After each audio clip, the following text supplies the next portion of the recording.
আসসালামু আলাইকুম ওয়া রাহমাতুল্লাহি ওয়া বারাকাতুহু। বিসমিল্লাহির রহমানির রহিম। আলহামদুলিল্লাহি রাব্বিল আলামিন ওয়াস সালাতু ওয়াস সালামু আলা সাইয়্যিদিল মুরসালিন নবিয়িনা মুহাম্মদ ওয়া আলা আলিহি ওয়া সাহবিহি আজমাইন, আম্মা বাদ। ফাকাদ ক্বালা আল মুআল্লিফু রাহিমাহুল্লাহু তাআলা وقد دخل في هذه الجملة ما وصف الله به نفسه في سورة الإخلاص التي تعدل ثلث القرآن، حيث يقول قل هو الله أحد الله الصمد لم يلد ولم يولد ولم يكن له كفوا أحد، وما وصف به نفسه في أعظم آية في كتابه، حيث يقول الله لا إله إلا هو الحي القيوم لا تأخذه سنة ولا نوم له ما في السماوات وما في الأرض من ذا الذي يشفع عنده إلا بإذنه يعلم ما بين أيديهم وما خلفهم ولا يحيطون بشيء من علمه إلا بما شاء وسع كرسيه السماوات والأرض ولا يؤوده حفظهما وهو العلي العظيم ولا يؤوده حفظهما أي لا يكرسه ولا يثقله وهو العلي العظيم، ولهذا كان من قرأ هذه الآية في ليلة لم يزل عليه من الله حافظ ولا يقربه شيطان حتى يصبح। মহান আল্লাহর সমস্ত প্রশংসা যে আল্লাহ পাক রব্বুল আলামিন তার নাম, গুণাবলীতে, তার কাজে, তার ইবাদত বন্দেগী সবকিছুতে এক ও একক, ওয়াহদাহু লা শারীক, যার কোনো শরীক নেই, অংশীদার নেই। সালাত এবং সালাম নাজিল হোক মুহাম্মদ রাসূলুল্লাহ সাল্লাল্লাহু আলাইহি সাল্লামের প্রতি, যিনি আল্লাহ রাব্বুল আলামিন সম্পর্কে আল্লাহ রাব্বুল আলামিনের পরে সবচেয়ে বেশি জ্ঞান রাখতেন। আমাদের দর্সের বিষয়বস্তু আকীদা ওয়াসিতা থেকে তৃতীয় পর্ব, আল্লাহ রাব্বুল আলামিনের নাম এবং গুণাবলীর দলিল প্রমাণ কোরআনে কারীম থেকে। তাই ভাষ্যকার বলছেন আল কিসমুল আউয়াল, প্রথম অংশ হচ্ছে বা প্রথম অধ্যায় হচ্ছে আল ইস্তিদলাল আলা ইসবাতি আসমাইল্লাহি ওয়া সিফাতিহি মিনাল কোরআনিল কারীম। আল্লাহ রাব্বুল আলামিনের সুন্দর সুন্দর নাম রয়েছে এবং সুন্দর সুন্দর গুণাবলী রয়েছে, সেগুলির প্রমাণের দলিল সেগুলির প্রমাণ বা দলিল কোরআনে কারীম থেকে। প্রথম যে বিষয়টি এতে আসবে যে আল্লাহ রাব্বুল আলামিনের যে সব গুণাবলী রয়েছে সেগুলি ইতিবাচক রয়েছে আর নেতিবাচক রয়েছে। মানে আল্লাহ রাব্বুল আলামিনের যেগুলি সুন্দর গুণ হতে পারে সেগুলি ইতিবাচক, হ্যাঁ আছে এগুলো। আর যেগুলি আল্লাহ রাব্বুল আলামিন সম্পর্কে বললে ত্রুটি হয়, ঘাটতি হয়, দুর্বলতা প্রকাশ পায়, সেগুলি থেকে তিনি মুক্ত, অর্থাৎ তার এগুলি হচ্ছে নেতিবাচক গুণ, এগুলি নেই, এই গুণগুলি তার নেই। যেমন সৃষ্টি দিয়ে গত সপ্তাহে বুঝিয়েছিলাম আমাদের প্রত্যেকের কিছু ইতিবাচক গুণ আছে, কিছু নেতিবাচক গুণ আছে। দুই রকম গুণ যদি হয় তাহলে সেই লোকটি পূর্ণ লোক, আর যদি ইতিবাচক গুণ থাকে, নেতিবাচক গুণ না থাকে তো সে খারাপ লোক। অথবা নেতিবাচক গুণ তো আছে কিন্তু ইতিবাচক নাই, তাহলে সেও খারাপ লোক। কেমন করে? ইতিবাচক গুণ মানে ভালো দিকগুলি, ঠিক না? যেমন আপনি নম্রভাষী, হ্যাঁ, ধৈর্যশীল, হ্যাঁ, ভালো মানুষ, হ্যাঁ, ইত্যাদি ইত্যাদি, এগুলি হচ্ছে ইতিবাচক, হ্যাঁ আছে। এগুলি থাকলে মানুষ প্রশংসা পায়, তাই না? সেই লোকটি ভালো। আপনার নেতিবাচক গুণ হইতে হবে যে আপনার মধ্যে রাগ নেই, আপনার ভিতরটা খারাপ নয়, আপনার মধ্যে হিংসা বিদ্বেষ নেই, আপনি একজন বীরপুরুষ মানুষ, আপনার মধ্যে কাপুরুষতা নেই, কাপুরুষতা নেই নেই করে যেগুলো খারাপ দিকে নেই। এই নেতিবাচক গুণ যদি থাকে আর ইতিবাচক থাকে, পজিটিভও আছে আর নেগেটিভ আছে, তাহলে আপনি ভালো মানুষ, তাই না? কিন্তু শুধু নেগেটিভ আছে, মানে আপনার মধ্যে এই নেই, এই নেই, এই নেই, এই নেই, খারাপ দিকগুলো নেই, ভালো দিক পজিটিভ নাই, তাহলে তো ভালো হইতে পারছেন না, ঠিক না? একজন চরিত্রবান হওয়ার জন্য কি লাগবে? বা একজন মানুষের মতো মানুষ হওয়ার জন্য ইতিবাচক ভালো গুণগুলি লাগবে আর খারাপ গুণ থেকে মুক্ত হওয়া লাগবে সহজ মাসে। আপনার মধ্যে ভালো দিক আছে কিন্তু খারাপ দিক থেকেও বাঁচেন না।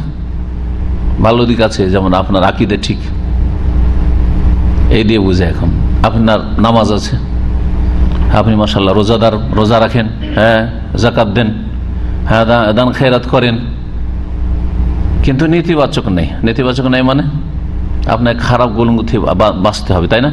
খারাপ দোষগুলো থেকে বাঁচতে হবে, সেগুলিতে বাঁচেন না। ফিল্ম দেখে, মিথ্যা কথা বলে, ওয়াদা খেলাফি করে, টাকা পয়সা ধার নিয়ে হাত ভারী করে, খারাপ, তাহলে কি ভালো হইতে পারবেন? পারবেন না। রব্বুল আলামিনের গুণাবলী বোঝানোর জন্য এই উদাহরণগুলি দিলাম। আল্লাহ রব্বুল আলামিনের ইতিবাচক গুণও আছে এবং নেতিবাচক গুণ আছে। কোরআনে কারীমের অনেকগুলি আয়াতে রয়েছে আল্লাহ সম্পর্কে এবং রাসূলুল্লাহ সাল্লাল্লাহু আলাইহি ওয়াসাল্লামের হাদিসে রয়েছে। যেমন সূরা ইখলাসের কথা আজকে আসবে, যাতে আল্লাহ রব্বুল আলামিন ইতিবাচক সিফাত গুণ রয়েছে, সিফাত ইসবাত যেগুলো মানে যেগুলোকে কি করা হয়েছে, সাব্যস্ত করা হয়েছে, আর নাফিও রয়েছে, নেতিবাচক রয়েছে, যেগুলি আল্লাহর জন্য সমীচীন নয়, আল্লাহর জন্য উপযুক্ত নয়, সেগুলি থেকে আল্লাহ মুক্ত। এইরকম আয়াতুল কুরসিতে ইতিবাচক গুণ রয়েছে এবং নেতিবাচক রয়েছে। এ দুটো দিয়ে শুরু করি, এ সম্পর্কে অনেক কথাই রয়েছে। বলছেন তাই ভাষ্যকার যে কোরআনে কারীম থেকে আল্লাহ রাব্বুল আলামিনের নাম এবং গুণাবলীর প্রমাণের উপর দলিল। তার মধ্যে প্রথম বলছেন আল জামউ বাইনান নাফি ওয়াল ইসবাত ফি ওয়াসফিহি তাআলা। মহান আল্লাহর গুণাবলীতে দুটো দিক একত্রিত হয়েছে, নেতিবাচক আছে নাফি, আর ইসবাত আর ইতিবাচক আছে, দুটোই একত্রিত হয়েছে। এই মর্মে শেখুল ইসলাম ইবনে তাইমিয়া রাহমাতুল্লাহ আলাইহির এখন উক্তিগুলি তিনি তার কিতাবের ইবারত বলছি। ওয়াকাদ দাখালা ফি হাযিহিল জুমলা, এই বিষয়ে অন্তর্ভুক্ত হচ্ছে ওই সব বিষয়গুলি, এ সম্পর্কে অন্তর্ভুক্ত হচ্ছে ওই বিষয়গুলি মা ওয়াসাফাল্লাহু বিহি নাফসাহু ফি সূরাতিল ইখলাস, যা আল্লাহ রাব্বুল আলামিন নিজের সম্পর্কে বর্ণনা করেছেন সূরা ইখলাসে। এরই অন্তর্ভুক্ত হচ্ছে ওই সব গুণাবলী যা রব্বুল আলামিন বর্ণনা করেছেন কিসে, সূরা ইখলাসে, তার সম্পর্কে, নিজ সম্পর্কে।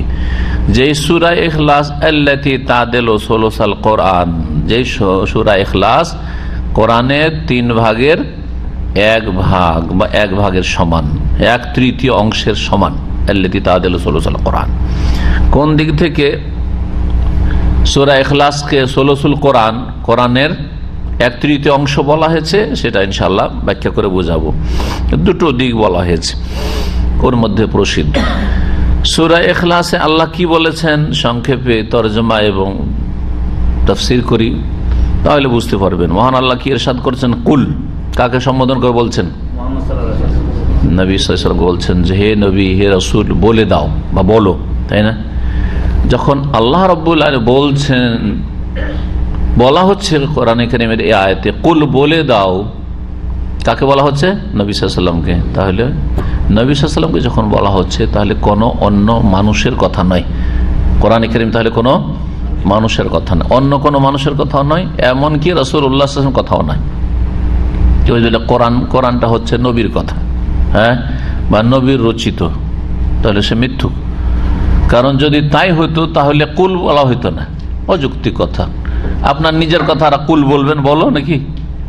তো রাসূলুল্লাহর কথা হলে তো কুল বলা হইতো না। তাহলে কুল যখন বলে সম্বোধন করা হচ্ছে, তাহলে বোঝা গেল যে এই কথাগুলি সম্বোধন করা হচ্ছে নবী সাল্লাল্লাহু আলাইহি সাল্লামকে, হ্যাঁ, মহান আল্লাহর সৃষ্টিকর্তার পক্ষ থেকে। মহান আল্লাহ বলছেন, হে নবী বলে দাও, হুয়াল্লাহু আহাদ, তিনি আল্লাহ এক ও একক। তিনি আল্লাহ এক ও একক। ইতিবাচক না নেতিবাচক? হ্যাঁ, ইতিবাচক। আল্লাহ এক। হ্যাঁ, আল্লাহুস সামাদ, আল্লাহ অমুখাপেক্ষী, পক্ষান্তরে সব কিছুই তার মুখাপেক্ষী। সামাদের এত ব্যাপক অর্থ আছে যে বাংলা এতটুকু কথা না বললেও আর অর্থই হয় না। যদি এর চাইতে আরো বেশ কিছু অর্থ করা হয়েছে, কিন্তু এই অর্থটা একটা অর্থ। আল্লাহ রাব্বুল আলামিনের সমস্ত সৃষ্টি জগৎ, হ্যাঁ, সব কিছুই মুখাপেক্ষী এবং তিনি সবকিছু হতে অমুখাপেক্ষী। এ গুণ স্রষ্টা ছাড়া কারণ নেই, হ্যাঁ,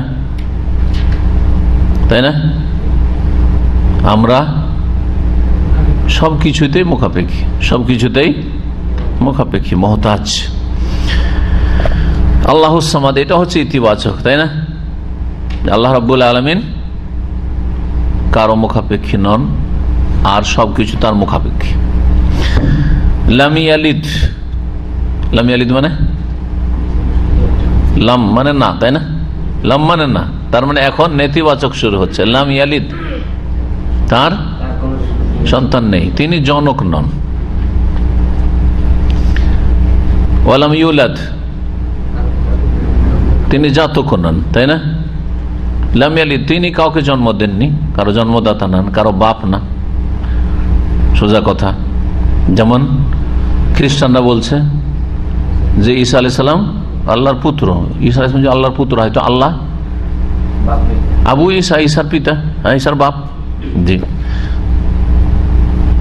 তারা তাদের এই ধর্মে মিথ্যাবাদী।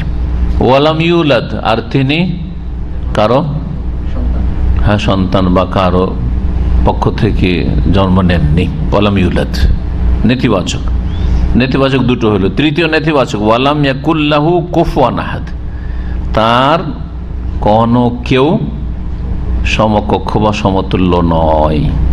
ওয়ালাম ইয়াকুল্লাহু, তার কেউ নেই। কুফু, কুফু মানে সমান হওয়া, তার কেউ সমান নেই, সমকক্ষ সমতুল্য নেই। এই ছিল সূরা ইখলাসের সংক্ষিপ্ত তরজমা। এর থেকে যে বিষয়টি বুঝাইতেছে সেটা হচ্ছে বিস্তারিত তাফসীর না করে, যে সেটা হচ্ছে যে সূরা ইখলাসে কি রয়েছে, আল্লাহ রাব্বুল আলামিনের গুণাবলী বর্ণনা করা হয়েছে। গুণাবলী ইতিবাচক হ্যাঁ বর্ণনা করা হয়েছে, আল্লাহু আহাদ, আল্লাহুস সামাদ। নেতিবাচক লাম ইয়ালিদ ওয়া লাম ইউলাদ ওয়া লাম ইয়াকুল লাহু কুফুয়ান, পাঁচটি যেন এখানে গুণ বর্ণনা করা হয়েছে। আচ্ছা, এই সূরাকে নবী করিম সাল্লাল্লাহু আলাইহি ওয়াসাল্লামের হাদিসে কোরআনের তৃতীয় অংশ বলা হয়েছে, তাই না? এক তৃতীয়াংশ, 3 ভাগের 1 ভাগ। কোন দিক থেকে? একদল তো সহজভাবে বলে ফেলেছে যে সওয়াবের দিক থেকে। তো সওয়াবের দিক থেকে যদি হয়, এটা একটি উক্তি বলছি, সওয়াবের দিক থেকে যদি হয়, আর কেউ যদি এরকম করে যে আমি গোটা কোরআন পড়বো না, 10 পারা পড়তে আমাকে তো গোটা মাস লাগতে পারে, হ্যাঁ আমি একবার সূরা ইখলাস পড়ে নেব, 10 পারা সওয়াব পেয়ে গেল। একজন লোক যদি 3 বার সূরা ইখলাস পড়ে আর বলে আমি গোটা কোরআন খতম করতে পারবো, শুধু 3 বার করে সূরা ইখলাস, হ্যাঁ 1 খতমের হয়ে গেল। তাহলে সারা জীবন যদি এরকম করে, রমজান মাসে আজকালকার মুসলিমেরা অধিকাংশ রমজান মাসে কোরআন পড়ে, তো রমজান মাসে যদি তার এটাই তরিকা থাকে যে শুধু সূরা ইখলাস 3 বার করে পড়ে 1 খতম, সূরা ইখলাস 3 বার পড়লে 1 খতমের সওয়াব, আর গোটা কোরআন মোটেই চর্চা করলো না, পড়লো না, সওয়াব পেয়ে গেল। একটা লোক 30 পারা কোরআন পড়তে 20 মিনিট করে যদি লাগান, হক আদায় করে পড়লে 20 মিনিট কমপক্ষে লাগাইতে হবে। আমি 20 মিনিটের কমে পড়ি না, 18 থেকে 20 মিনিট। আর তার চাইতে তাড়াতাড়ি পড়া জায়েজ না। এক যুগে যখন বুঝতাম না, হ্যাঁ যেই কালে বুঝতাম না সেই কালে 13 মিনিটে পড়েছি, আপনাদেরকে বলছি। তারপরে তওবা করেছি ওটা, যখন সহি বিষয় জানতে পারলাম কোরআন এইভাবে পড়া জায়েজ নয়। যেভাবে ভারত, বাংলাদেশ, পাকিস্তানের তারাবি পড়ায় 100 হাফেজা, ওইটা পড়া জায়েজই নয়। গুনাহগার, যে পড়ে সেও গুনাহগার, যারা এইভাবে পড়ায় তারাও গুনাহগার, তাতে গুনাহতে শরীক। 20 মিনিট করে যদি লাগান তো 30 পাড়াতে কত ঘন্টা লাগে? সামান্য কিভাবে কেউ 5 মিনিটও মেহনত করলো না, 3 মিনিটও লাগলো না তাকে 3 বার সূরা ইখলাস পড়তে, আর কেউ কয়েক ঘন্টা সারাদিনও শেষ করতে পারবে না 30 বার, এক সমান নাকি? বিষয়টি যুক্তিসঙ্গত নয়। তবে রব্বুল আলামিনের কারো ক্ষেত্রে সেটা প্রযোজ্য হইতে পারে, কখনো কখনো প্রযোজ্য হইতে পারে। এই অর্থ যদি নেওয়া যায় তো সব সময় নাই যে আপনি গোটা কোরআনই পড়বেন না, শুধু সূরা ইখলাস পড়বেন আর 30 পারা সব, এটা হইতে পারে না। তবে কখনো ব্যস্ততার জীবন, হ্যাঁ আমি পড়ার সুযোগই পাচ্ছি না, এই সূরা গুরুত্বপূর্ণ, সুতরাং আল্লাহর কাছে আশা নিয়ে পড়ি মাঝে মধ্যে, হ্যাঁ। অথবা এরকম বিভিন্ন ক্ষেত্রে হইতে পারে। বিভিন্ন ক্ষেত্রে একজন নেও মুসলিম, একজন বৃদ্ধ মানুষ, বৃদ্ধা, সারা জীবন পড়ার সুযোগ হয়নি, তার বাপ মা পড়ায়নি, বার্ধক্যে কোরআনে কিছু জানে, সূরা ইখলাস জানে, আল্লাহর কাছে সে নেকির আশা রাখে। তার ক্ষেত্রে যদি বলেন, ওই জন্য বলে ব্যক্তি এবং অবস্থায়, বিশেষ ব্যক্তির ক্ষেত্রে, বিশেষ অবস্থার ক্ষেত্রে এই অর্থ নেওয়া যেতে পারে, কিন্তু হ্যাঁ আমভাবে, ব্যাপকভাবে নয় যে আপনারা সকলে 3 বার করে কুল আল্লাহ পড়বেন আর আমি 30 পারা কোরআন পড়বো, আমার সমান নাকি, হ্যাঁ, এটা হইতে পারে। নবী সাল্লাল্লাহু আলাইহি ওয়াসাল্লাম এই কথা বলেননি যে ফিল আজরে, কুল হু আল্লাহু আহাদ সূরাতুল ইখলাস তাআদিলু সুলুসাল কোরআন ফিল আজরে বলেছেন।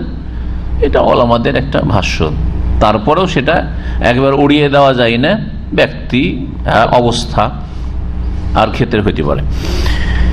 যেই অর্থটি সবচাইতে ঠিক এবং সেটা একেবারে উড়িয়ে দেওয়া যায় না, সেটা হচ্ছে এই ক্ষেত্রে আমরা একমত, সেটা হচ্ছে বিষয়বস্তুর দিক থেকে। সেটা হচ্ছে বিষয়বস্তুর দিক থেকে কোরআনে কারিমের গোটাটাই যদি স্টাডি করেন তো দেখবেন কোরআনে কারিমের 3 রকমের বিষয়বস্তু রয়েছে। এই কথাই বলেছেন এখানে ভাষ্যকার, লিআন্না মানিল কোরআনে সালাসাতু আনওয়া। শেখ সালেহ ফৌজান হাফিজাহুল্লাহ বলছেন কোরআনের অর্থ 3 রকমের রয়েছে। শুরুতে শেষ পর্যন্ত পড়েন। হয় তাতে তৌহিদ, আল্লাহর একত্ব সম্পর্কে, অন্বেষ, আল্লাহর একত্বের যতগুলি দিক হইতে পারে। আল্লাহ তার নাম গুণাবলিতে এক, আল্লাহ রব্বুল তার কাজে রুবুবিয়াতে এক, আল্লাহ তার ইবাদত বন্দেগীতে এক, আল্লাহ রাব্বুল আলামিনের যে আদেশ নিষেধ একমাত্র আল্লাহর চলবে। আল্লাহুল খালক ওয়াল আমর, সৃষ্টিকর্তা একমাত্র তিনি, আল আমর আদেশ নিষেধ একমাত্র আল্লাহর সৃষ্টির উপর তার চলবে, ইত্যাদি। সব ক্ষেত্রে তৌহিদ, তৌহিদের আলোচনা একটা আলোচনা। দ্বিতীয় আলোচনা আছে ঘটনাবলী, কাহিনী। এই তৌহিদ শিখার জন্য এবং তৌহিদবাদীর উত্তম পরিণাম আল্লাহ যুগে যুগে করেছেন। আর যারা তৌহিদ দ্রোহী, তৌহিদ আল্লাহর একত্রের দুশ্মন, তাদের সর্বনাশ করেছেন ফেরাউন, কারুন, হামান আর এরকম সমস্ত নবী রাসূল, আদ, সামুদ, আর নূহ আলাইহিস সালাম, বিভিন্ন নূহ আলাইহিস সালামের জাতি, বিভিন্ন জাতিকে আল্লাহ যে ধ্বংস করেছেন, এসব কাহিনী বর্ণনা করা হয়েছে। কিসাস, সূরা ইউসুফের দেখেন গোটাটা কাহিনী, আহসানুল কাসাস। কোরআন কারীমে বহু ঘটনাবলী রয়েছে বহু জাতির। আর আরেকটা দিক রয়েছে বিধিবিধান, হুকুম হাকাম, হালাল হারাম জায়েজ, ব্যবসা জায়েজ আর সুদ হারাম, আহাল্লাল্লাহুল বাই'a ওয়া হাররামার রিবা। হুকুম হাকামে ইবাদত বন্দেগীও আছে, আছে সালাত, সালাতের হুকুম হাকাম, যাকাত, সিয়াম, রোজা, হজ, উমরা, হিজাব, পর্দা, হ্যাঁ, হালাল হারাম জায়েজ নাজেজ, বহু বিষয় রয়েছে বিধিবিধান। হ্যাঁ,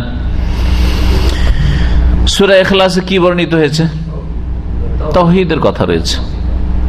আল্লাহ রাব্বুল আলামিন তাওহীদ একত্ব সম্পর্কে আলোচনা হয়েছে, তাতে কাহিনীও বয়ান করা হয়নি আর কোন বিধিবিধানও মাসলা মাসাইল বর্ণনা করা হয়নি। এই সূরায় রহমানের গুণাবলী রয়েছে। জি, এই সূরা সম্পর্কে সহিহ বুখারীতে একটি হাদিস রয়েছে। এক সাহাবী চিন্তা করলেন যে এতে আল্লাহ রাব্বুল আলামিনের গুণ রয়েছে আর আমি আল্লাহকে ভালোবাসি, সুতরাং আল্লাহর গুণকে, সিফাতকে ভালোবাসি, আমি প্রত্যেক নামাজের প্রত্যেক রাকাতে পড়তে থাকবো। ওই হাদিসে শোনায় আবু সাঈদ খুদরি রাদিয়াল্লাহু তাআলা আনহু থেকে বর্ণিত, বলছেন আন্না রাজুলান সামিআ রাজুলান ইয়াকরা, একজন মানুষ আরেকজন মানুষের কাছ থেকে শুনলো, মানে এক সাহাবী আরেক সাহাবী কে পড়তে শুনলো কি ইয়াকরাউ কুল হু আল্লাহু আহাদ, কুল হু আল্লাহ পড়ছে, ইউরাদ্দিদুহা, সেটা বারবার পড়তে আছে প্রত্যেক নামাজের প্রত্যেক রাকাতে।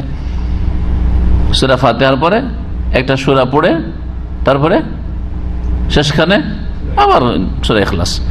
ফালাম্মা আসবাহা, যখন সকাল হলো, যা ইলান নবী সাল্লাল্লাহু আলাইহি ওয়াসাল্লাম, নবী করিম সাল্লাল্লাহু আলাইহি ওয়াসাল্লামের কাছে আসলো। ফাযাকারা লাহু যালিকা, এই ঘটনা উল্লেখ করলো ওই সাহাবী। ওয়া কাআন্নার রাজুলা ইয়াতাকাল্লুহা, ওই লোক, যেই লোক অভিযোগ করার জন্য এসেছে সেটাকে স্বল্প মনে করল।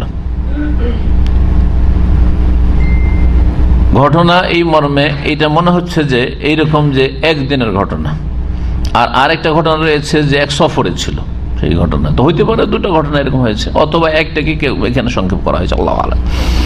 মনে করলে যে কি শুধু সূরা ইখলাস, সূরা ইখলাস, আজ কেউ যদি কেউ ইমামতি করে আর সূরা ইখলাস পড়ে, সূরা ফাতিহার পরে সূরা ইখলাস প্রথম রাকাতে, দ্বিতীয় রাকাতে, তো সুবহানাল্লাহ সুবহানাল্লাহ শুরু হয়ে যাবে, ঠিক না? ভাববে যে ভুলে গেছে প্রথম রাকাতেও কুল হু আল্লাহ আর দ্বিতীয় রাকাতেও কুল হু আল্লাহ। আজকালকার মুসলিম জনগণ মনে করবে যে ভুল করেছে, অথচ জায়েজ। বরং সূরা ইখলাসের সাথে মহব্বত, রাসূলুল্লাহ সাল্লাল্লাহু আলাইহি ওয়াসাল্লামের প্রশংসা করেছেন। কেউ যদি রিপিট করে কোনো অসুবিধা নেই, 2 রাকাতই পড়ে অসুবিধা নেই, ঠিক না? কিন্তু মুসলিম জনগণ আজকাল দিন সম্পর্কে জ্ঞান না থাকার কারণে ইমামের উপর সমালোচনা মন্তব্য শুরু করে দিবে। হ্যাঁ, যদি সামনে নাও বলে মসজিদে বেরিয়ে শুরু করে দিবে, মসজিদে হয়েছে শুরু হয়ে যাবে। এই লোক ওই রকমই কম মনে করেছিল বিষয়টি। ফাকার নবী সাল্লাল্লাহু আলাইহি ওয়াসাল্লাম ওয়াল্লাযী নাফসি বিয়াদিহি, সে আল্লাহর কসম করে বলছি যার হাতে আমার প্রাণ, ইন্নাহা লা তাদিলু সুলুসাল কোরআন, এই সূরা ইখলাস কোরআনের 3 ভাগের সমান, 3 ভাগের 1 ভাগের সমান, 1/3 অংশের সমান। সুলুসাল কোরআন 1/3 অংশের সমান। ইমাম ইবনে কাইয়িম রাহিমাহুল্লাহ আলাইহি বলছেন যে ওয়ালা হাদিস বিকাউনে তাদিলু সুলুসাল কোরআন, এই সূরা ইখলাস যে 1/3 অংশ কোরআনের সমান, তাকাদু তাবলুগু মাবলাগাত তাওয়াতুর, এই মর্মে একটি হাদিস না, এত হাদিস রয়েছে যে এটা হাদিসে মুতাওয়াতির পর্যন্ত পৌঁছে যায়। এই সূরাতে যেটা দেখাতে চেয়েছেন সেটা একটু আগে বলে দিলাম। কি দেখাতে চেয়েছেন লেখক? আল্লাহ রাব্বুল আলামিনের ইতিবাচক গুণ আছে, হ্যাঁ আছে, আর নাও আছে। জি, আল জামউ বাইনান নাফি ওয়াল ইসবাত এখানে দেখাতে চেয়েছেন। তো সূরা ইখলাসে সংক্ষেপে বলতে গেলে 5টি, তাহলে কি রয়েছে?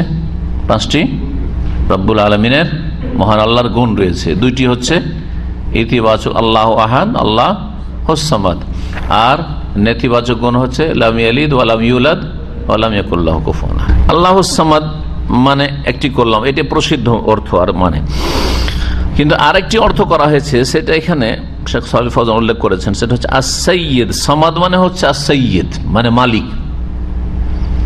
আল্লাযী কামালা সুউদুহু ওয়া শারাফুহু ওয়া আজমাতুহু, আও কামালা ফি সুউদাতিহি ওয়া শারাফিহি ওয়া আজমাতিহি, যিনি তার মালিকানায় এবং তার মর্যাদায়, তার মহত্বে পূর্ণতা লাভ করেছেন বা পূর্ণ। আল্লাহ রাব্বুল আলামিন তার মালিকানায় পূর্ণ, পরিপূর্ণ, তার সম্মানে ইজ্জতে পূর্ণ, তার মহত্ব বড়ত্বতে পূর্ণ।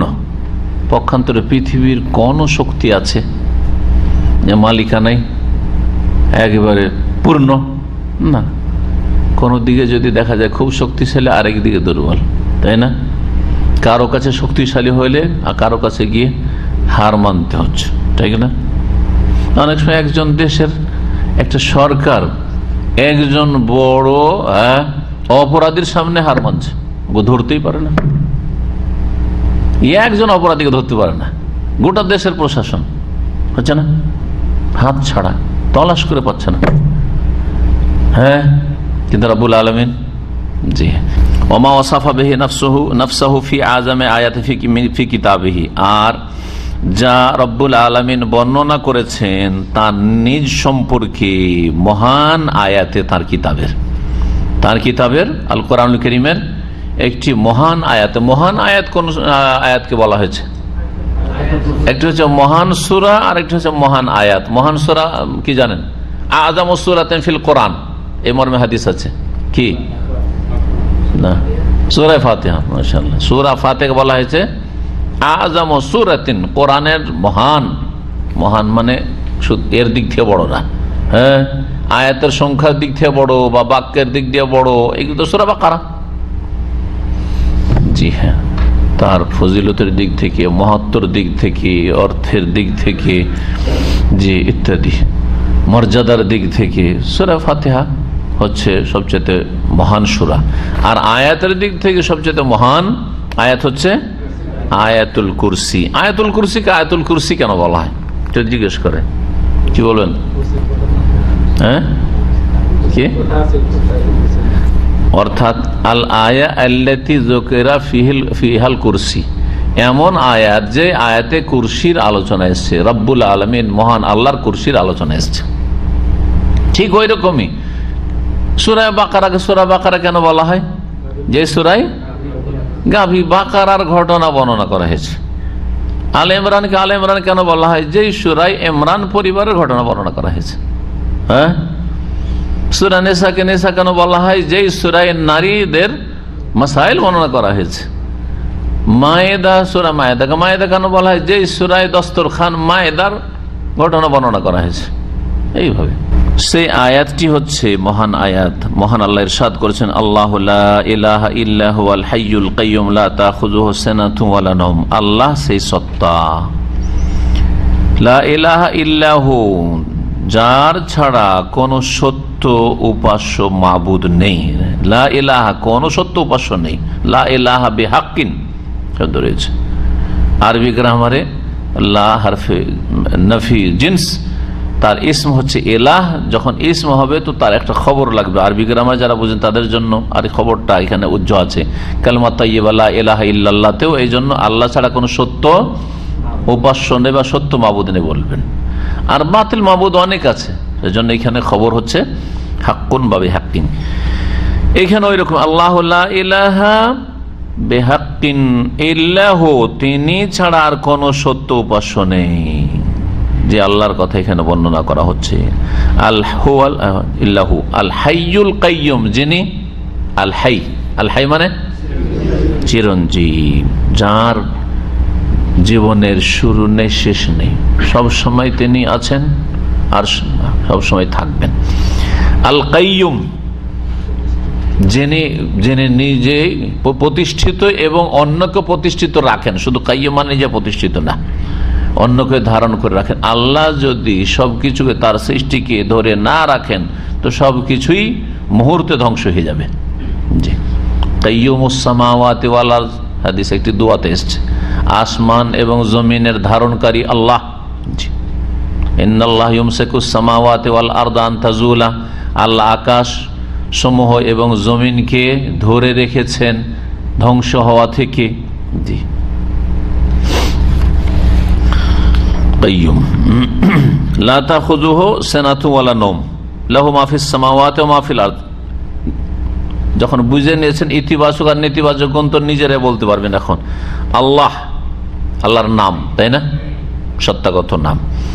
লা ইলাহা ইল্লাহু, তিনি ছাড়া কোনো সত্য উপাস্য নেই, তিনি একমাত্র সত্য উপাস্য, ইতিবাচক। আর তার কোনো শরীক নেই, এটা হচ্ছে নেতিবাচক। তো লা ইলাহা ইল্লাল্লাহতে দুটোই দিক রয়েছে। হুয়াল হাই আল কাইয়্যুম, আল হাই আল কাইয়্যুম, ইতিবাচক না নেতিবাচক? ইতিবাচক। আল্লাহর হায়াত রয়েছে, হ্যাঁ, চিরঞ্জীব তিনি, এবং আল্লাহ যে কায়েম এবং সবকিছু ধারণকারী। জি, নেতিবাচক লা তাখুযুহু সিনা, তাকে কি স্পর্শ করে না? সেনাতুন মানে তন্দ্রা স্পর্শ করে না। আমাদেরকে তন্দ্রা স্পর্শ করে, তাই না? দেখেন এখানে অনেকে ঝিমাচ্ছেন, কিন্তু হ্যাঁ, অনেকে ক্লান্ত না, এমনি বসে তারপরও ঝিমাচ্ছেন। জি, দুর্বলতা আমাদের আছে, আল্লাহ দুর্বলতা মুক্ত। যেই গুণগুলি মানুষের সৃষ্টির দুর্বলতা প্রকাশ করে, সে সমস্ত গুণ থেকে, দোষ থেকে আল্লাহ মুক্ত। আল্লাহ যদি ঝিমাতেন তাহলে তো আল্লাহ দুর্বল, আর যিনি দুর্বল তিনি উপাস্য মাবুদ সৃষ্টিকর্তা হতেই পারেন না। সেটা তার রুবুবিয়ত উপর প্রশ্ন উঠে যেত। জি,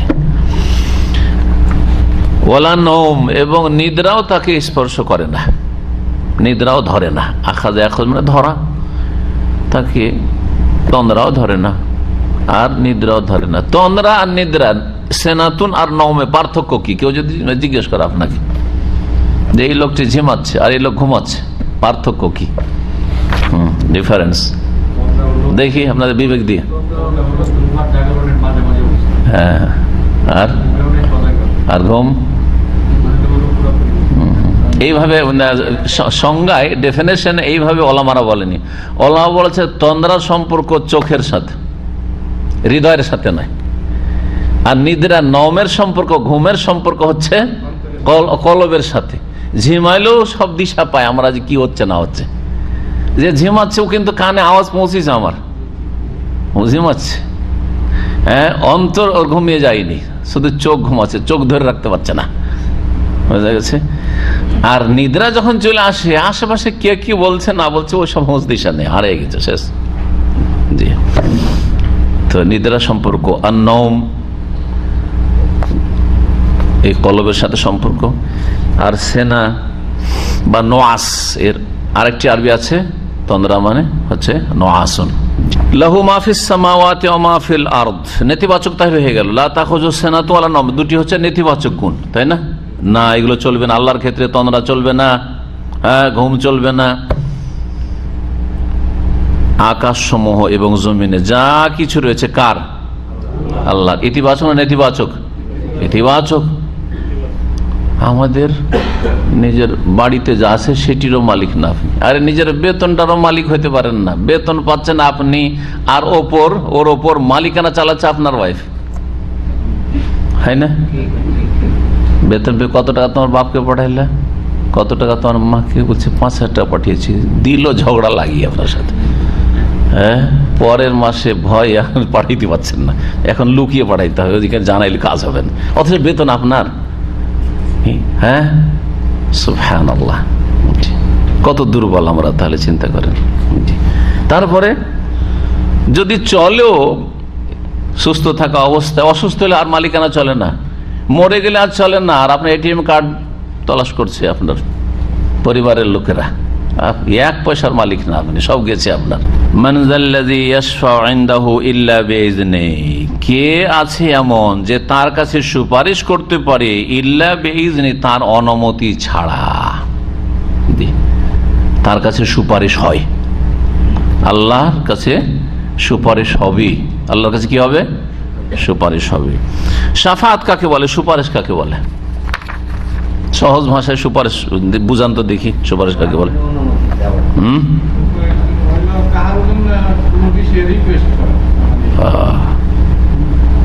সুপারিশ খুব সহজ ভাষা। সুপারিশ অন্যের জন্য, কারো কাছে কোনো কিছু চাওয়া, অন্যের জন্য, নিজের জন্য না।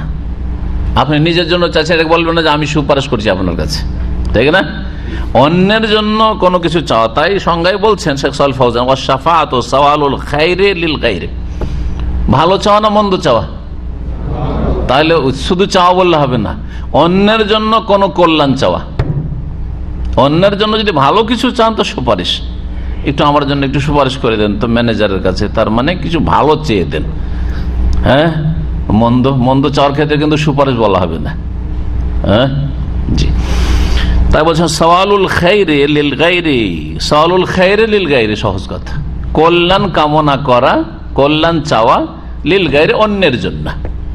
জি, এটা যে কোনো মানুষের ক্ষেত্রে সুপারিশ, যে কোনো মানুষের ক্ষেত্রে সুপারিশ, দুনিয়ার ক্ষেত্রে, পার্থিব ক্ষেত্রেও সুপারিশ আমরা করে থাকি বা করিয়ে থাকি ইত্যাদি।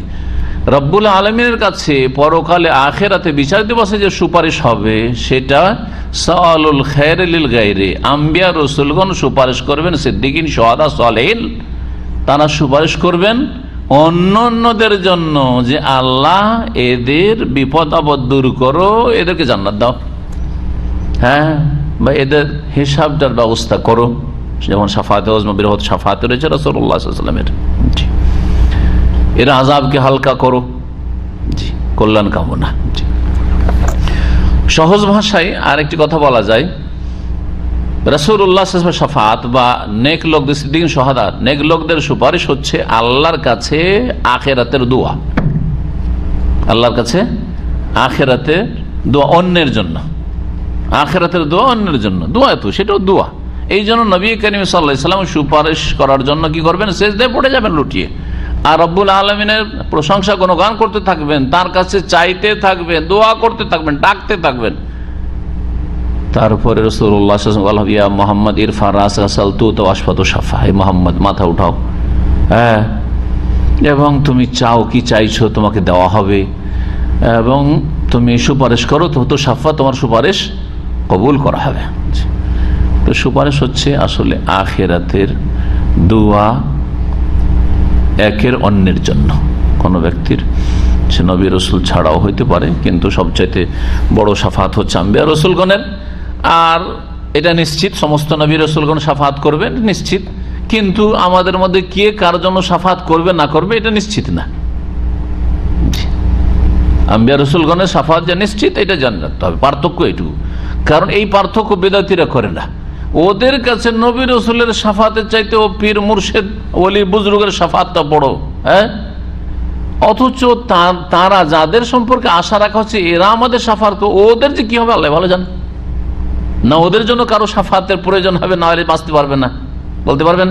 কিন্তু নবী রাসূলগণ সকলে শাফাত করবেন নিজ নিজ উম্মতের জন্য এবং মুমিনদের জন্য, নিজ নিজ উম্মত ছাড়াও অন্য মুমিন মুমিনাতের জন্য শাফাত করবেন এবং তাদের শাফাত গ্রহণ করা হবে। শাফাত আল্লাহর অনুমতি ক্রমে হবে, ইল্লা বিইজনিহি, আল্লাহ অনুমতি দেবেন, যাকে অনুমতি দেবেন যে তুমি শাফাত করো, আর যার জন্য অনুমতি দেবেন যে এই শ্রেণীর লোকদের জন্য শাফাত করো, এই অপরাধীদের জন্য শাফাত করো, যার তার জন্য তাহলে হবে না। ইব্রাহিম আলাইহিস সালামের পিতা মুশরিক হয়ে মারা গেছে, এই নয় যে ইব্রাহিম আলাইহিস সালাম কি বলবেন আল্লাহ আমার বাপের জন্য শাফাত করেছে তাকে জান্নাত দাও, হবে? ওয়ালা ইয়াশফাউনা ইল্লা লিমান ইরতাদা, হবে না। মুহাম্মদ রাসূলুল্লাহ সাল্লাল্লাহু আলাইহি ওয়াসাল্লাম সবচেয়ে বড় শাফাত করবে, এর মানে এই নয় যে আবু তালেবের জন্য কি বলছেন ইয়া আল্লাহ আবু তালেবকে তুমি জান্নাত দাও, জাহান্নাম থেকে উদ্ধার করো, করবেন? অসম্ভব, এটা আল্লাহর অনুমতি হবে না। মুশরিকের জন্য অনুমতি হবে না, হ্যাঁ মুমিনের জন্য হবে।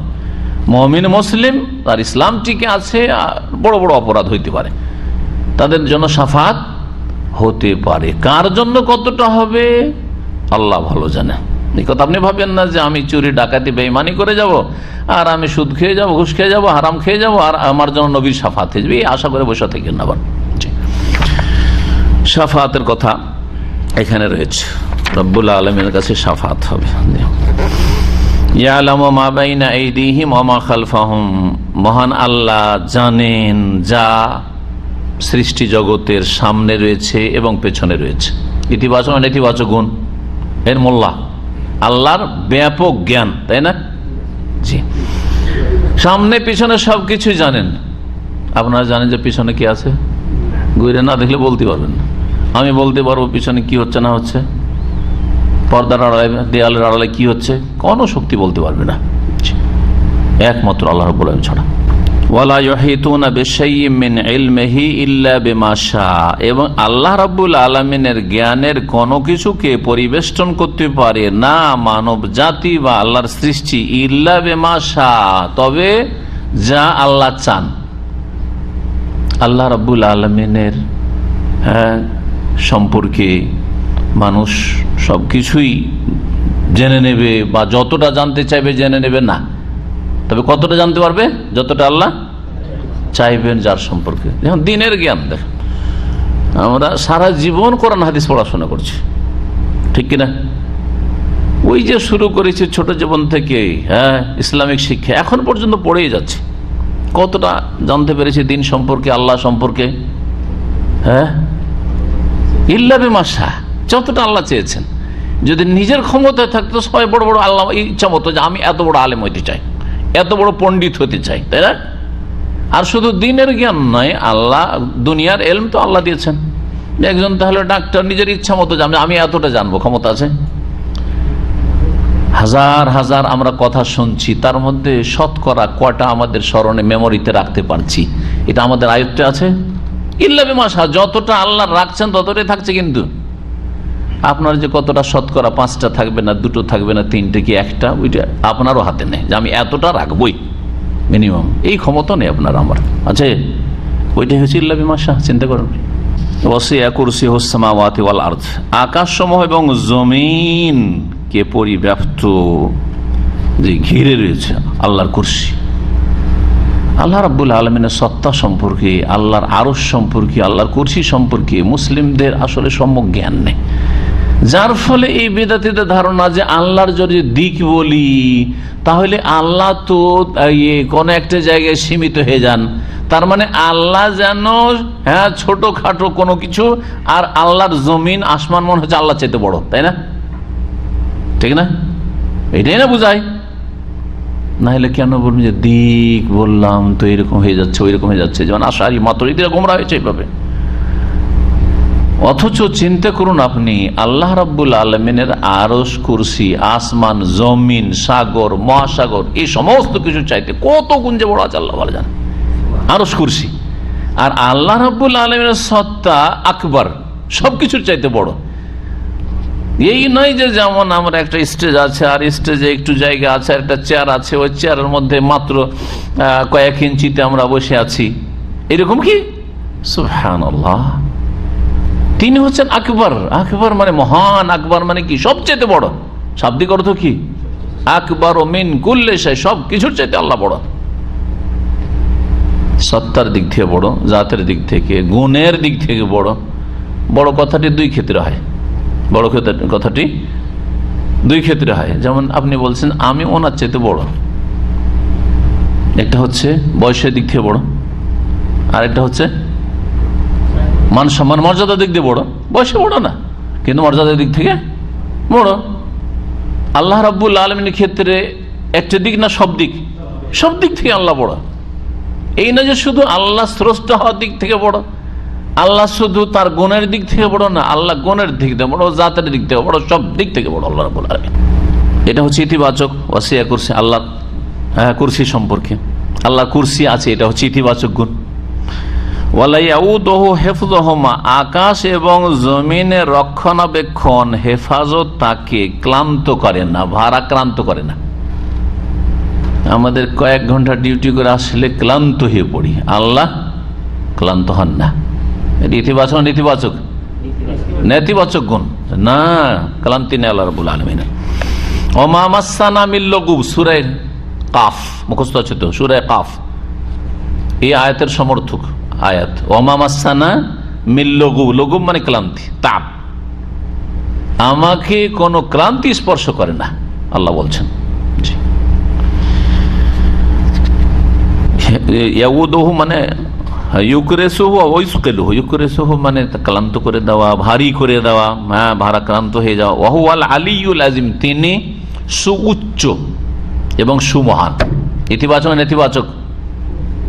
ইতিবাচক। জি, এই আয়াতে 10টি রব্বুল আলামিনের গুণ রয়েছে।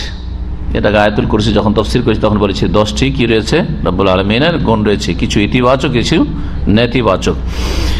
এই সুন্দর সুন্দর যে আল্লাহ রাব্বুল গুণ রয়েছে, যার ফলে এই সূরার ফজিলত খুব, বা এই আয়াতের ফজিলত খুব বেশি রয়েছে। এই আয়াতের ফজিলত সম্পর্কে, মহত্ব সম্পর্কে সহিহ বুখারী হাদিসে রয়েছে, ওয়ালিহাযা কানা মান ক্বারা হাযিহিল আয়া ফি লাইলাতিন, কেউ যদি রাতে একবার পড়ে নেয় এই সূরাটি, লাম ইয়াজাল আলাইহি মিনাল্লাহি হাফিজুন, আল্লাহর পক্ষ থেকে তার সুরক্ষাকারী একজন ফেরেশতা সারা রাত নিযুক্ত থাকবে। ওয়ালা ইয়াকরুবুহু শায়তানুন হাত্তা ইউসবিহা, তার ভোর হওয়া পর্যন্ত শয়তান তার কাছে যেতে পারবে না, নিকটবর্তী হতে পারবে না।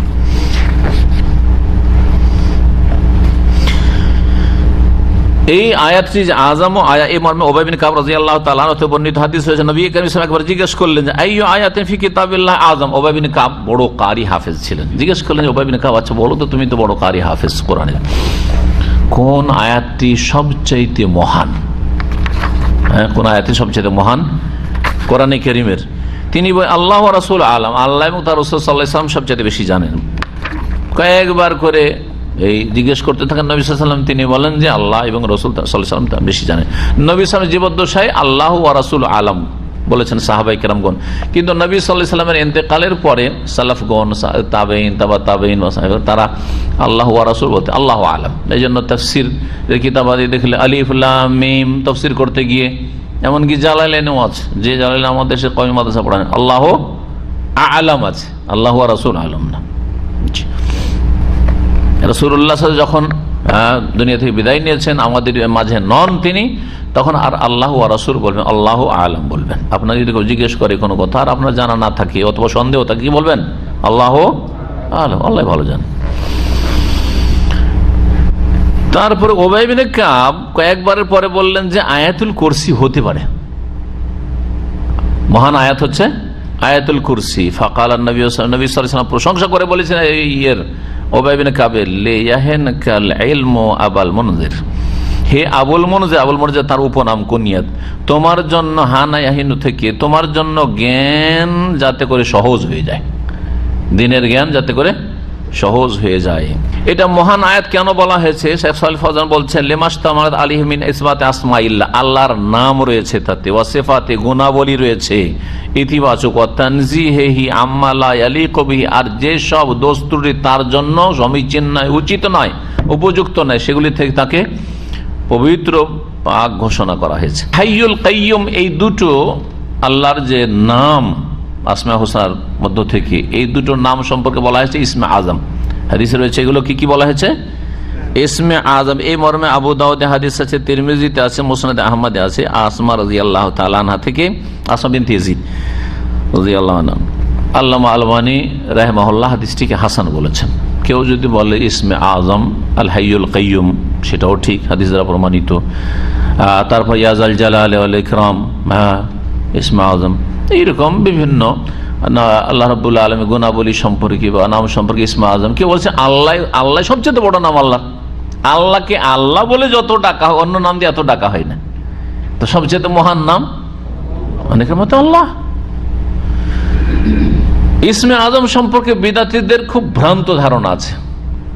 ইসমে আজম দিয়ে নাকি মেলা কিছু তদবির করা যায়। আপনারা শুনেছেন কি শোনেননি? জানা আছে। যারা যত বেশি বিদাতি সমাজে থেকেছে আর বিদাতি পরিবারে থেকেছে বা বিদাতি কিতাব পড়েছে, তারা বেশি জানে এগুলো কথা। ইসমে আজম দিয়ে নাকি কাউকে কি করে দেয়, আকাশে উড়িয়ে দেওয়া যায়। ইসমে আজম পড়ে নিজেই নাকি আকাশে উড়ে যায়। ইসমে আজম পড়ে সমুদ্রে যায় নামাজ বিচ্ছে নামাজ পড়ে। সব এগুলি অনইসলামিক কথা, এগুলি ভিত্তিহীন কথা, উদ্ভট কথা, এগুলি আকীদা নষ্টকারী কথা, ইসলাম নষ্টকারী কথা। এসব কথার কোনো অস্তিত্ব নেই কোরআনে ও হাদিসে। ইসমে আজম আল্লাহর মহান নামের মাধ্যমে দোয়া করা ঠিক আছে।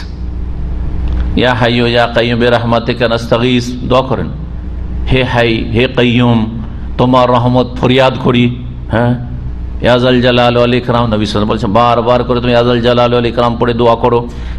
তো আল্লাহর ইসমে আজমের ওসিলায় মাধ্যমে দোয়া করা, এটা দোয়া কবুল হওয়ার আশা রয়েছে। কিন্তু ইসমে আজম মানে মন্ত্রের মতো, হিন্দুদের যেমন মন্ত্রের সব সম্পর্কে যেসব কথা শোনা যায় সেগুলি নাই, মন্ত্রের কিতাব নয়। আর আল্লাহর নাম এসব কোনো মন্ত্র নয়, আর এসব কোনো এমন কিছু নয় যেগুলি অবাস্তবগত। সময় আমাদের শেষের দিকে যাচ্ছে, এই আর আগে না বাড়িয়ে এই আয়াতুল কুরসি সম্পর্কে দু চারটি কথা আরো উল্লেখ করি।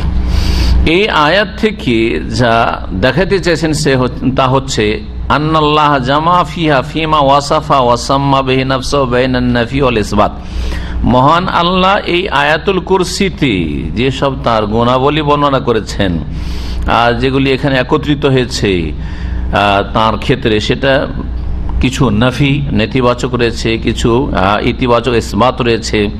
যেমন আল্লাহ রাব্বুল আলামিনের সিফাতে কামাল, পূর্ণতার গুণাবলী রয়েছে। ওয়া নাফি ও নাকস আনিল্লাহ, আল্লাহ সম্পর্কে যেগুলো ত্রুটি হতে পারে সেগুলিকে অস্বীকার করা হয়েছে। এই বিষয়গুলি এতে রয়েছে। এর মধ্যে আল্লাহ রাব্বুল আলামিনের একটি গুণ আমরা শেষখানে পড়লাম, আল আলী। আল আলী মানে হচ্ছে আলাই আলু থেকে, মানে ওপরে হওয়া। আল আলী সুউচ্চ বললাম, তাই না? সুউচ্চ কোন দিক থেকে?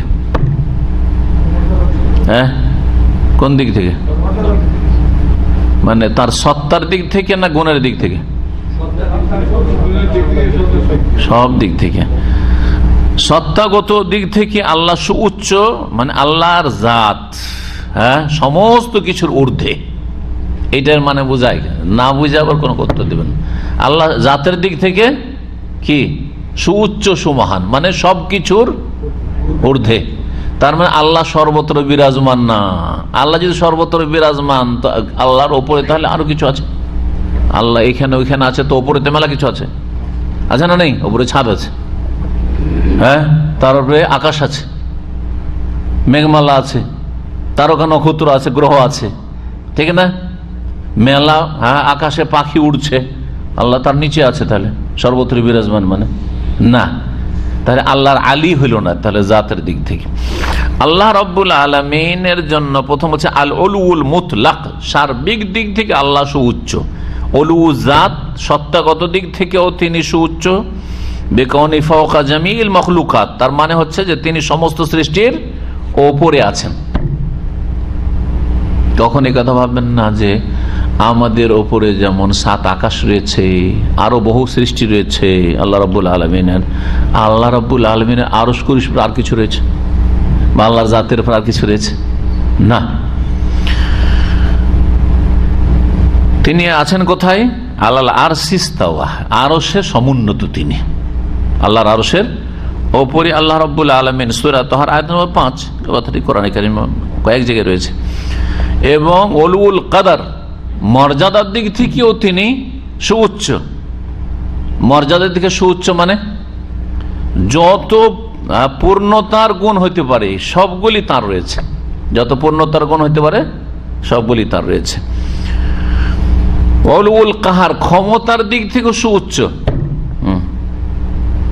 যেমন আমরা বলে থাকি, আরে উনি সবার ঊর্ধ্বে, মানে কি আমরা কখন আবার বোঝাই যে ক্ষমতার দিক থেকে, পাওয়ারের দিক থেকে উনি সবার ঊর্ধ্বে। এই অফিসে না উনি সবার ঊর্ধ্বে, মানে ক্ষমতার দিক থেকে বোঝায়। তো আল্লাহর ক্ষেত্রে এটাও প্রযোজ্য। উলুল কাহার, ফাহুয়াল কাদির আলা কুল্লি শাই, তিনি সবকিছুর ওপর সর্বশক্তিমান তিনি। আল মুতাযহার ফি কুল্লি শাই, সবকিছু নিয়ন্ত্রণকারী একমাত্র আল্লাহ। এমন নয় যে আল্লাহ রাব্বুল আলামিনের নিয়ন্ত্রণ কোথাও হারিয়ে ফেলেন, কোথাও নিয়ন্ত্রণ নেই, নিয়ন্ত্রণের বাইরে না। এই বিষয়গুলি যত আপনার জ্ঞান বাড়বে, ঈমান তত বাড়বে। কিন্তু যত জ্ঞান বাড়বে এই সম্পর্কে, আল্লাহর জাত সিফাত সম্পর্কে, তত ঈমান বাড়বে। আল্লাহ সবকিছু নিয়ন্ত্রণে, ঠিক না? এই কথাটি দেখেন আপনার ঈমান কেমন করে বাড়ায়, এই কথাটা বুঝে নেন। আপনি অসুস্থ, দুরারোগ্য রোগ, কত চিকিৎসা করলাম, কত টাকা পয়সা ঢাললাম, আর কত যে দৌড়াদৌড়ি ছোড়াছুড়ি করলাম, কোথাও ভালো হচ্ছে না। মানুষ আল্লাহর ক্ষমতাকে ভুলে যায়। আল্লাহ যে সুমহান এবং আল্লাহ রাব্বুল আলামিনের নিয়ন্ত্রণে সবকিছু।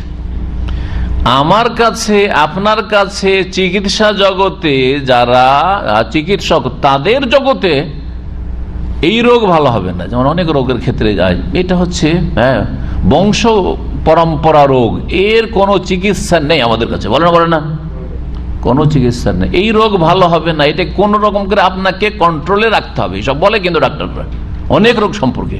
আপনার এই রোগ, এই ছেলে ভালো হবে না, যতটা পারেন, এই আপনার বাপ ভালো হবে না। এই ডাক্তারের কথা শুনলে কিন্তু আমরা নিরাশ হয়ে যাই, কারণ আমাদের ঈমান কমজোর। তখন রব্বুল আলামিনের কুদরতের কথা, রব্বুল আলামিন যে আল আলী, এই গুণটার কথা চিন্তা করেন। আল্লাহ রব্বুল আলামিন সুউচ্চ সত্তার দিক থেকে, তারপরে মর্যাদার দিক থেকে, ক্ষমতার দিক থেকে। সুতরাং সবকিছুই তার নিয়ন্ত্রণে, মুখে বললে হবে না। এই যেই রোগের কোনো চিকিৎসা বলছে মেডিকেল সায়েন্সে নেই, সেটাও আল্লাহ রাব্বুল আলামিনের নিয়ন্ত্রণে। এটা আপনার ঈমান মজবুত করে দেবে না? তারপরে আপনার কখনো হতাশা আসবে না যে আল্লাহ আমি তো আর ভালো হব না, কারণ ডাক্তার, সারা দুনিয়ার ডাক্তার লিখছে, বলছে যে এই রোগের কোনো চিকিৎসা নেই। বলবেন কখনো? একজন মুসলিম বলবে না কখনো। এই জ্ঞানগুলি যখন হবে, দেখেন তৌহিদ পড়লে ঈমান কেমন তৈরি হয়। তৌহিদ পড়ার মতো পড়তে হবে, শিখার মতো শিখতে হবে। জি জি, এই হচ্ছে তৌহিদ, হচ্ছে তৌহিদ। আমরা কিন্তু ওখানে গিয়ে একেবারে হিম্মত হারিয়ে ফেলি, আর উপায় নেই কিছু, আর বাঁচবো না, নার্ভাস শেষ, যেটুকু গায়ে শক্তি ছিল সেইটুকু শেষ, শরীর অচল হয়ে গেছে, কারণ মনোবল একবারে ধ্বংস হয়ে গেছে। না, সবকিছুই তার নিয়ন্ত্রণে, সবকিছুই তার নিয়ন্ত্রণে। লা ইয়ামতানিউ আলাইহি শাই। আচ্ছা, সম্ভব আর অসম্ভব, আমাদের কাছে দুটো ভাষা আছে, পসিবল আর ইম্পসিবল, তাই না? এটা আমাদের ক্ষেত্রে, স্রষ্টার ক্ষেত্রে, আমাদের ক্ষেত্রে অসম্ভব মেলা, সম্ভব সামান্য কিছু জিনিস, তাই না? কিন্তু আল্লাহর ক্ষেত্রে এমন কিছু আছে যেটার নাম হচ্ছে ইম্পসিবল, অসম্ভব। তো এই যে বলে এই রোগ ভালো অসম্ভব, আমার এই সমস্যার সমাধান অসম্ভব, কেন বলেন এইসব কথা? একজন মুসলিম তাহলে যার আকীদা, যার তাওহীদ ঠিক হয়ে যাবে, সে কখনো বলবেন এই কথা। এই একটি শব্দ আল আলী, আল আজিম, এই গুণগুলি নিয়ে যদি চিন্তা করেন, তাই লিখছেন শেখ সালেহ ফৌজান যে লা ইয়ামতানিউ আলাইহি শাইউন, আল্লাহর কাছে কোনো কিছুই অসম্ভব নয়। জি, অসম্ভব নয় কিছু। শয়তান থেকে হেফাজতে থাকবেন রাতে যদি আয়াতুল কুরসি পড়েন। এই হাদিসটি সহিহ বুখারীতে রয়েছে, হাদিসটি সহিহ বুখারীতে রয়েছে, সহিহ হাদিস আবু হুরায়রা রাদিয়াল্লাহু তাআলা আনহু থেকে বর্ণিত। সুতরাং এরকম আমল রাখবেন, বলবেন না, অভ্যাস করে নেন, অভ্যাস করে নেন। আল্লাহ রাব্বুল আলামিন যেন তৌফিক দান করেন। এখানে আজকের আলোচনা শেষ করছি। ওয়া সাল্লাল্লাহু আলা নবিয়িনা মুহাম্মদ ওয়া আলা আলিহি ওয়া সাহবিহি।